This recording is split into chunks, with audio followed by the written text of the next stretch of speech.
Assalamualaikum warahmatullahi wabarakatuh. Halo teman-teman, dimanapun kalian berada, semoga semua dalam keadaan sehat, kemudian terhindar dari wabah ya.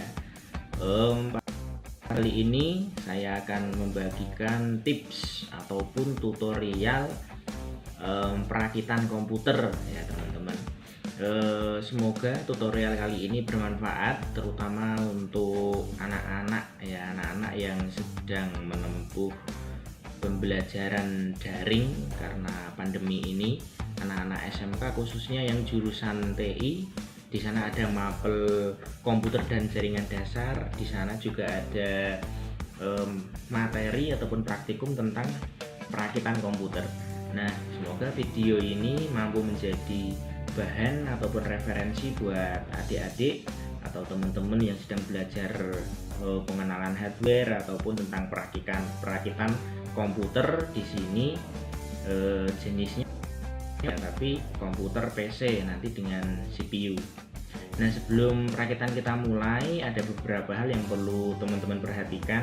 Yang pertama, secara garis besarnya perakitan itu dibagi menjadi dua bagian ya. Bagian yang pertama adalah perakitan internal, nanti di dalam CPU. Di dalam CPU nanti kita akan merakit komponen mulai dari mainboard dan teman-temannya. Nanti juga ada kabel internal, kabel dari power supply ya teman-teman. Nah, untuk perakitan eksternalnya nanti perakitan peripheral komputer dan juga perangkat-perangkat tambahan yang lain. Nanti kita mengenal pengkabelan dan juga seri-seri kabelnya seperti itu teman-teman. Oke teman-teman, ini adalah alat-alat yang harus kita siapkan ya untuk perakitan ya. Mulai dari casing, di sini sudah saya siapkan casing. Untuk mereknya kebetulan merek Acer ya. Mungkin di komponen atau di merek yang lain bisa berbeda bentuknya, tapi secara keseluruhan cara perakitannya pasti sama, punya standar yang sama. Nah, ini casingnya. Kemudian komponen yang akan kita rakit nanti ini yang pertama ya, dia adalah power supply ya. Power supply dia fungsinya menerima input dari listrik 220, kemudian dialirkan ke semua komponen di dalam CPU ya, DC ya. Kemudian ini adalah mainboardnya atau motherboard, atau lebih sering kita sebut sebagai MOBU. Nah, kelengkapan dari MOBU sendiri nanti ada RAM, ada prosesor ya, ini otaknya prosesor. Kemudian nanti ada heatsink sama fan-nya, kipasnya. Ini untuk pendingin sih prosesor ini, si otak. Nah, kemudian di sini ada DVD room ya.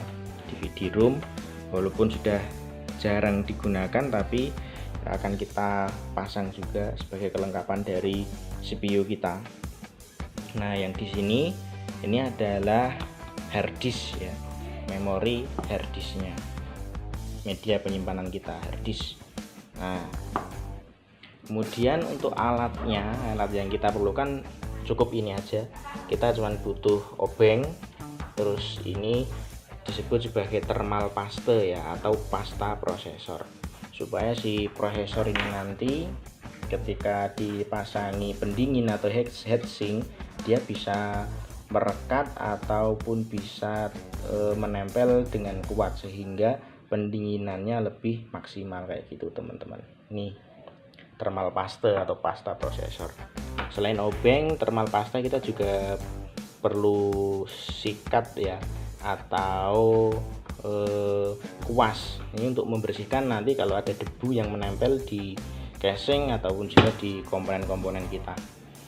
Nah, ini dia pengenalannya tadi. Kita langsung akan mulai praktek ke yang pertama. Jadi perakitan itu kita mulai dari mainboard dulu ya teman-teman ya. Urusan si mainboard itu kita selesaikan dulu, kita pasangi otak sama RAM-nya, baru nanti kita masukkan ke dalam casing kayak gitu. Ikuti terus teman-teman tutorialnya kayak gini. Oke, ini dia, kita masuk ke bagian yang pertama yang akan kita rakit. Ini adalah bagian dari mainboard ya teman-teman, alias MOBU. Nah, pada bagian mainboard ini yang perlu kita lengkapi terlebih dahulu sebelum kita masukkan ke CPU ataupun casingnya. Kita harus memasang si otaknya ataupun prosesornya ya teman-teman. Prosesor, kemudian nanti kita kasih juga heatsink ataupun pendinginnya kayak gini, pendingin. Nah, kemudian nanti kita pasang RAM juga di slot RAM-nya yang ini kayak gitu. Nah, ini dia otaknya. Nah, yang perlu diperhatikan teman-teman nanti sebelum memasukkan si otak ini ataupun si prosesor ini ke soketnya sini ya. Nah, ini di bagian otaknya, di salah satu sudutnya itu ada tandanya teman-teman, ada tandanya segitiga emas seperti ini. Nah, karena ini bentuknya persegi, kita tidak boleh asal menaruh teman-teman, tapi di sini ada tandanya tadi. Nah, di bagian rumahnya sini tuh di salah satu sudutnya juga ada tandanya. Maksudnya si pin ini atau tanda ini itu harus tepat pada sudut yang ada bagian tandanya juga di sini. Nanti teman-teman, nanti akan saya zoom supaya lebih jelas. Nah, tapi sebelum ini kita masukkan ya, kita harus membukanya terlebih dahulu teman-teman. Di sini ada penguncinya. Ini kita buka, ini kita tarik kayak gini, tarik supaya lepas. Nah, terus ini kita buka. Nah, tanda yang saya maksudkan tadi ada di sini teman-teman. Sorry. Nah, ini dia. Dari keempat sudut ini ada sedikit perbedaan teman-teman ya. Di bagian sudut yang ini. Nih, di sini sudutnya terpotong, yang lainnya lengkap. Nah, ini maksudnya bahwa sudut yang ada tandanya emas tadi harus berposisi di sudut yang ini, seperti itu. Ini posisi yang benar seperti ini. Nah, langsung saja kita masukkan teman-teman. Harus hati-hati ya, karena di bagian bawahnya di dalamnya ini ada kaki-kaki kecil-kecil sekali. Ini kalau terbentur bisa bengkok, tentu saja jadi rusak ya teman-teman. Ini harus hati-hati ketika menaruhnya di sini kayak gini, pelan-pelan aja. Nah, kalau sudah masuk, dia udah nggak goyang, ini tandanya sudah terpasang dengan benar ya. Kemudian langsung aja kita kunci lagi kayak gini. Nah, jadi langkah berikutnya kita tinggal memasang si kipas pendinginnya ini ya teman-teman, kipas pendinginnya atau fan. Nah, ini yang bagian bawah ini namanya heatsink atau pendingin. Ini kipasnya kayak gini. Ini penghantar panas, ini untuk menghilangkan panas.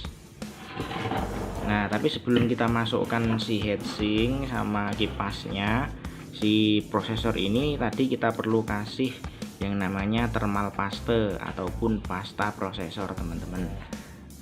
Caranya cukup kita oleskan saja di bagian atasnya secara merata ya teman-teman, supaya kayak gini, supaya bisa menempel dan pendinginannya bisa cepat kayak gini teman-teman. Kita buat rata.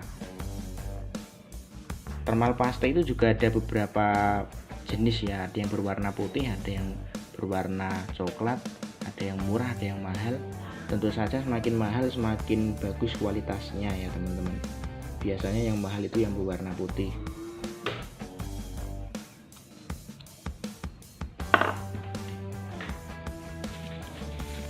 Kalau sudah seperti ini, kita tinggal taruh aja sih kipas. Posisinya harus pas ya teman-teman, karena ini modelnya adalah model menggunakan baut ataupun nanti kita dengan cara diputar pakai obeng, jadi ini lebih mudah. Ada yang jenisnya itu lain teman-teman, nanti ada yang jenisnya diputar pakai tangan, jadi macam-macam, tapi bisa teman-teman pelajari. Nah, ini kabel untuk si kipasnya teman-teman, masukkan ke sini. Kemudian si bautnya ini kita kencangi semua pakai obeng teman-teman.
Nah, ini dia teman-teman, udah jadi instalasi ataupun pemasangan si CPU dan prosesor, maaf, sama si pendinginnya ini.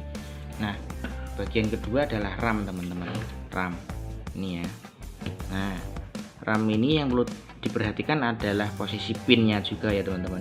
Di sini ada pin atau kunci belahan, ini harus pas dengan tanda yang ada di sini. Kalau nggak akan bisa masuk teman-teman, kayak gini. Nah, ini terbalik. Oke, kalau udah pas, cara memasukkannya tinggal ditaruh aja di lubangnya, kemudian kita tekan ke bawah supaya masuk. Nah, pastikan juga kunci di samping kanan kiri ini tertancap dengan kuat ya teman-teman ya, kayak gini. Ini kan kalau kayak gini terbuka, kalau kayak gini berarti mengunci. Nah, yang ini pastikan tertancap dengan kuat, ini supaya kuat teman-teman.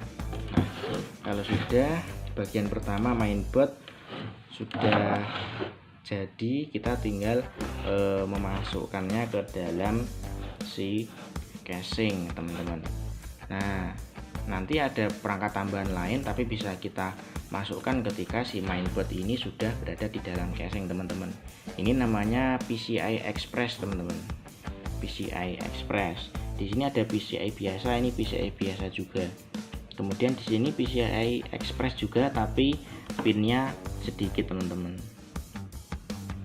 Nah, nanti akan saya jelaskan nanti sekaligus waktu pemasangan perangkatnya ya.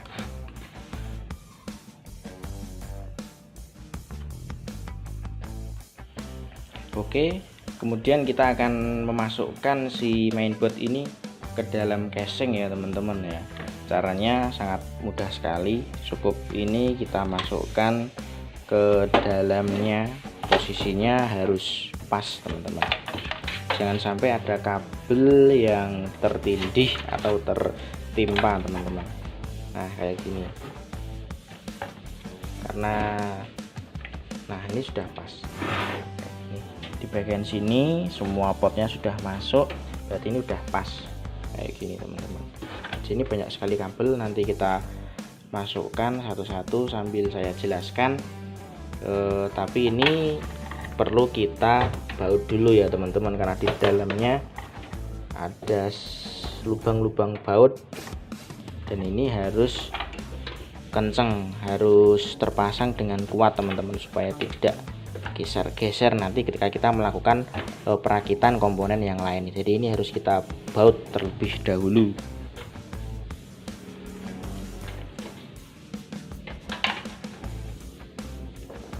Di sini sudah saya siapkan bautnya, kita ambil.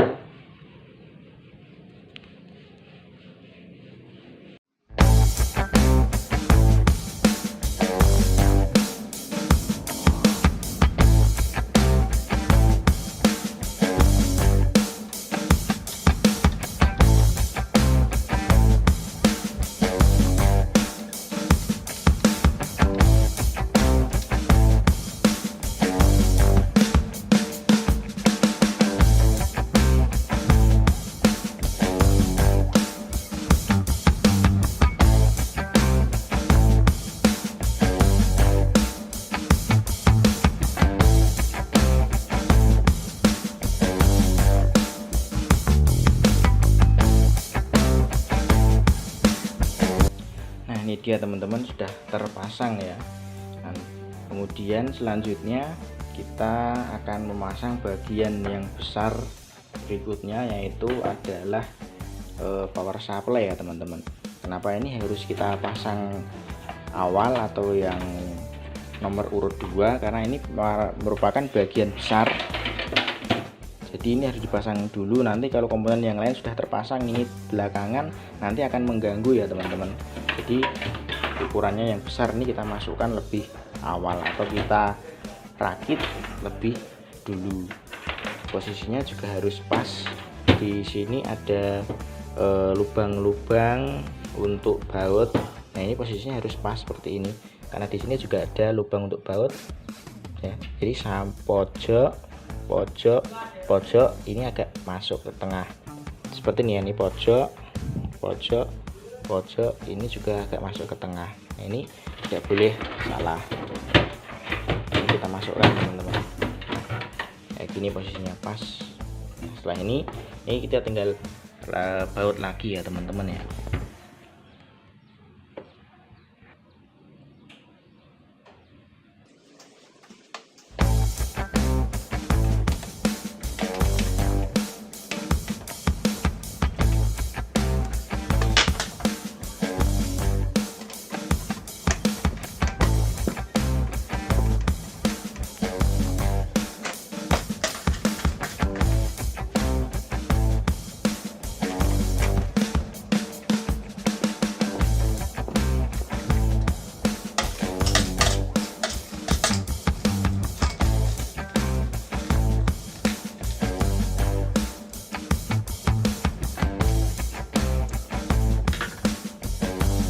Oke, dua komponen sudah terpasang teman-teman. Di sini ada mainboard sama si power supply. Kemudian kita akan memasang bagian yang lain lagi, tapi ada sedikit penjelasan ya teman-teman.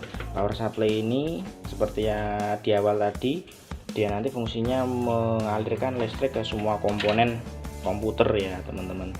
Nah, ini nanti kabelnya kan banyak sekali. Nanti aja kalau semua komponen sudah terpasang, kita masuk ke penjelasan instalasi kabel internal ini. Ini kita singkirkan dulu kabelnya supaya tidak mengganggu ya. Kita singkirkan dulu kayak gini. Kemudian kita siap untuk pemasangan komponen yang lain. Nah, di sini ada DVD room teman-teman.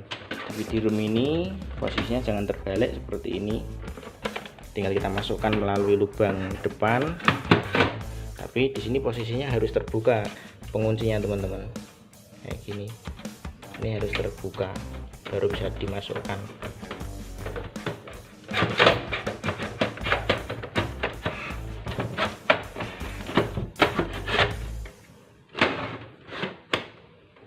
Kayak gini. Setelah termasuk, ini kita kunci lagi posisinya teman-teman. Nah, nanti ada kabel 2 di sini yang harus nancep, kabel power sama kabel untuk transfer datanya. Ini nanti aja belakangan.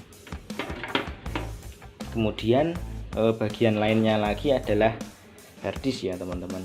Nah, ini harddisknya ataupun tempat penyimpanan ataupun memori internal ya, mungkin kalau kita kenal di HP memori internal. Nah, harddisk ini butuh perlakuan khusus teman-teman, karena ini ada semacam optik di dalamnya, ada seperti kepingan CD gitu kan untuk memorinya. Nah, ini tidak boleh terbentur teman-teman.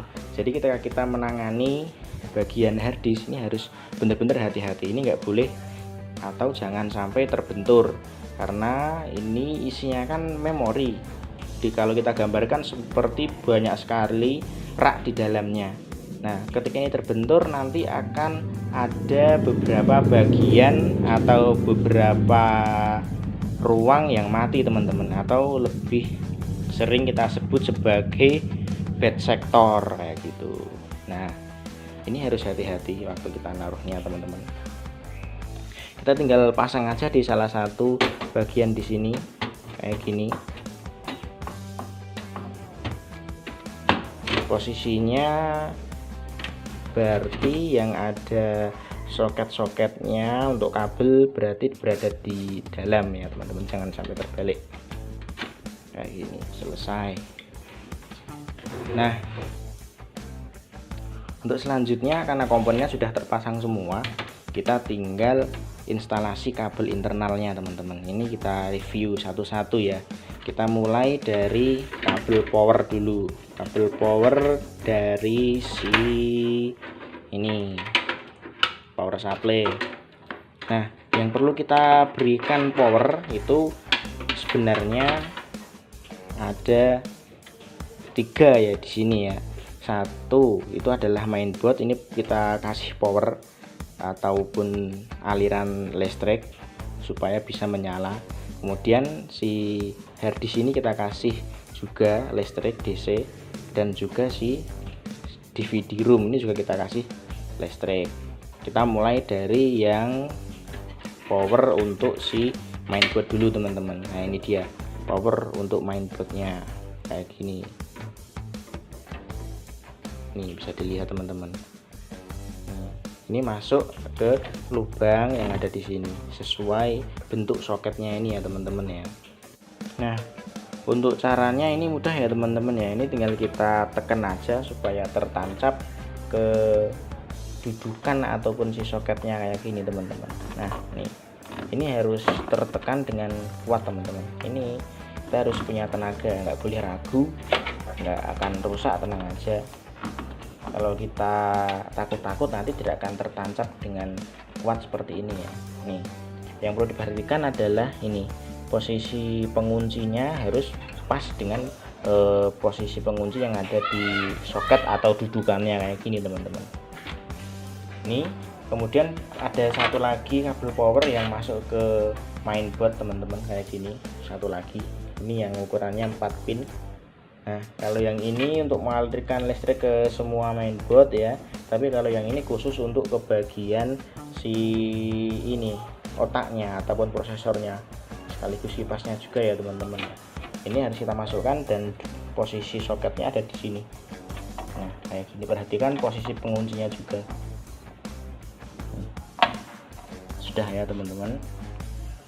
Nah, selain dari power untuk mainboard tadi, yang kedua dan ketiga adalah power untuk si DVD room sama harddisk. Kita masukkan dulu untuk si DVD room ya teman-teman ya. Nah, ini karena kabel power itu ada 2 jenis ya. Ada yang jenis lama kayak gini, berlubang-lubang kayak gini. Ada yang jenis baru menggunakan tipe SATA kayak gini bentuknya. Nah, karena si DVD room kita ini menggunakan jenisnya SATA ya di sana ya. Jadi kita akan memilih menggunakan kabel yang sama jenisnya, menggunakan SATA. Nah, ini tinggal kita masukkan aja ke sana teman-teman.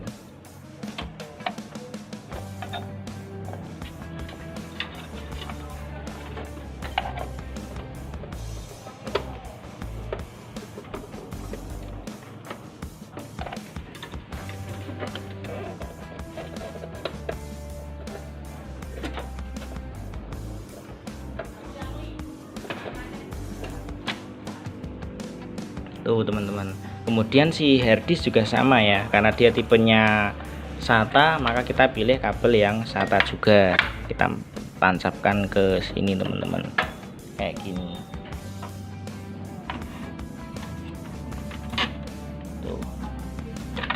Nah, selain kabel power, si harddisk sama si DVD room ini dia membutuhkan satu kabel lagi teman-teman. Satu setrum ataupun listrik masuk ya, DC, dia akan bekerja. Kemudian dia juga butuh kabel untuk transfer data teman-teman. Nah, kabel transfer datanya juga sama, menggunakan tipenya SATA kayak gini teman-teman nih. Nah, ini teman-teman tinggal tancap aja ke sini. Terus ujung yang satunya ini menancap ke mainboard teman-teman. Ini teman-teman bisa milih secara acak, karena di sini ada banyak sekali, ada 1 2 3 4 ya, ada 4.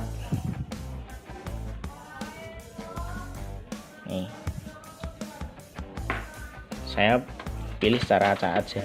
Ini tinggal dimasukkan ke bagian yang sini teman-teman, kayak gini nih.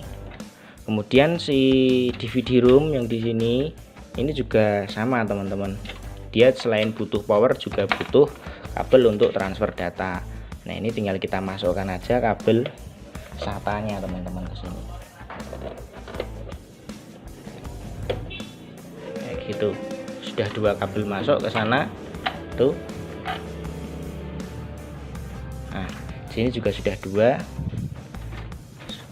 ujung satunya dari DVD room jangan lupa kita tancapkan juga ke mainboard sini teman-teman, di sebelahnya. Nah kayak gini. Akhirnya semua komponen sudah tertancap ya teman-teman ya. Kita tinggal instalasi dari kabel lainnya. Di sini ada kabel USB, audio ya, sama power kayak gini.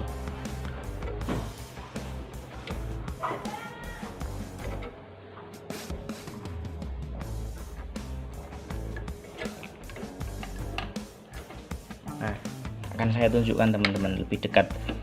Oke, jadi kita lihat di sini dulu ya teman-teman ya. Ini adalah kabel untuk USB teman-teman, kayak gini. Nih, kabel untuk USB. Nah, USB ini dia mengarah ke front USB atau di bagian di depan sini teman-teman. Nah, ini kabel ini tinggal kita tancapkan saja teman-teman ke slot USB yang tersedia di sini. Posisinya jangan salah, di sini ada satu bagian yang tidak berlubang, berarti di bagian bawah sana itu juga ada satu bagian yang tidak ada kakinya kayak gini. Ini harus pas posisinya teman-teman. Nah kayak gini tinggal kita tancapkan saja ke sana. Di sini selain ini juga ada lagi teman-teman, ini juga USB. Ini ada 3, 1 2 3. Kita masukkan ya teman-teman ya. Kayak gini. Kemudian ada kabel USB lagi, ini yang kedua. Ini mengarah ke depan sini ya teman-teman ya. Dia ke bagian USB bagian atas. Nah ternyata di atas sini juga ada USB-nya teman-teman. Nah, ini kita masukkan juga. Caranya sama, posisinya juga sama seperti tadi teman-teman.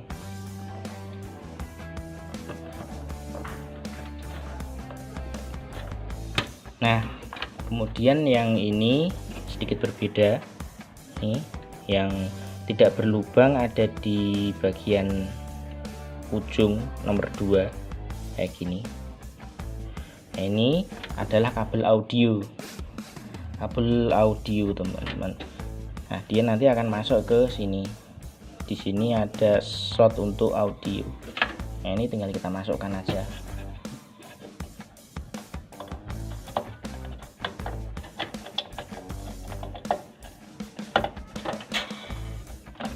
Nah kayak gitu. Kalau sudah, yang terakhir tinggal untuk power teman-teman. Ini yang saya maksud power di sini adalah tombol power ya, tombol power, reset, kemudian hard disk LED sama power LED ya teman-teman. Nanti dia mengarah ke sini ke tombol powernya. Nih. Nah ini tinggal kita masukkan ke soket yang tersedia ada di sini teman-teman, kayak gini. Nah di sini juga ada pinnya yang tidak berlubang satu, berarti kita posisikan sama.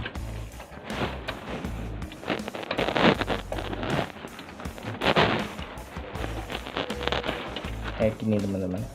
Nah kalau sudah jadi berarti instalasi dari bagian internalnya sudah selesai ya teman-teman ya.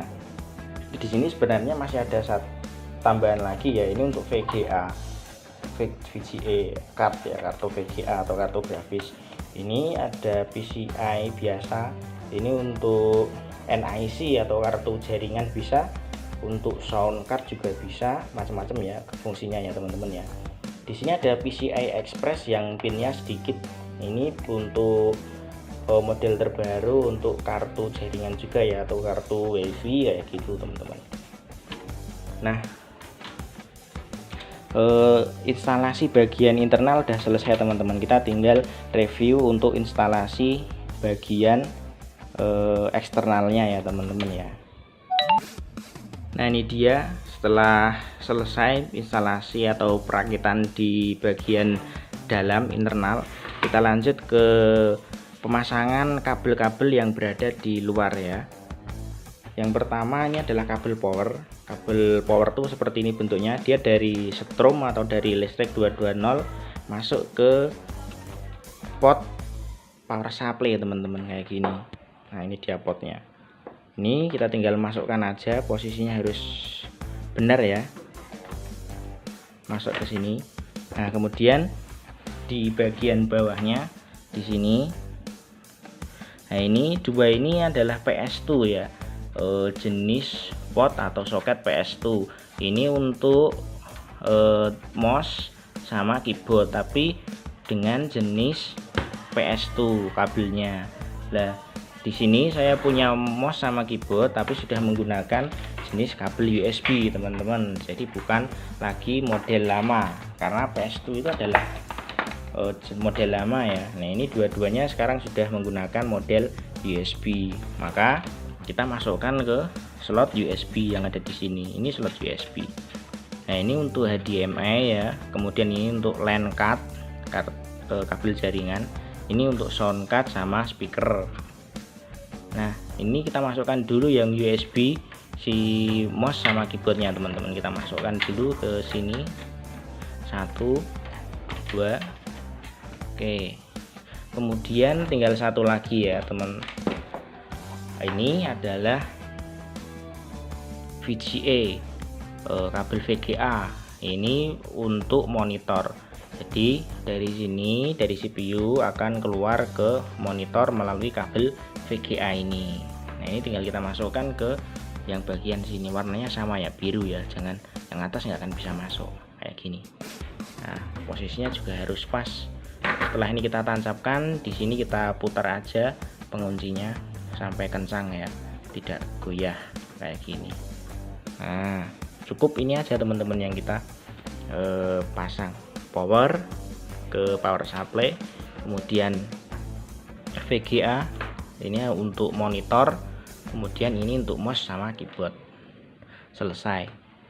Nah, bagi teman-teman yang masih bingung bisa menuliskan komentar, bisa bertanya, atau juga bagi teman-teman yang mau minta tutorial tentang komputer dan laptop dengan masalah yang lain atau kasus yang lain, teman-teman bisa menuliskan pesan melalui komentar ya. Mungkin cukup ini yang bisa saya sampaikan melalui video ini. Semoga bermanfaat untuk teman-teman semua dan tetap semangat belajar.